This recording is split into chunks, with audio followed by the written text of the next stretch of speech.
खाता पेश तो अच्छा जी चला ऐसे इसी में रहेंगे लोग नहीं अभी क्या गार्ड बन जाएंगे इसलिए भी हम बनेंगे। ऐसी वर्दी मिलेगी कहाँ, हमको भी चाहिए। वर्दी कहाँ से लाई ये बताओ, वर्दी कहाँ दिया है? इधर देखो, सामने देखो, इधर देखो वर्दी कहाँ दिया है?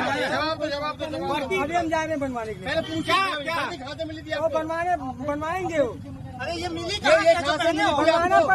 बनवाए हैं। अच्छा कौन थाने जाओगे? अब महिला थाने। महिला वहाँ पोस्टिंग है? हाँ वहीं पे। कौन दिया है पोस्टिंग तुम्हें?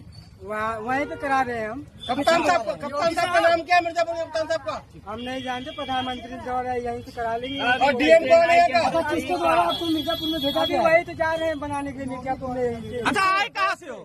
आए कहाँ से? वहीं से बनाने के लिए ID कार्ड और सब यहीं कहाँ के? अच्छा ये बताओ कि आए कहाँ से हैं? हम लोग क्या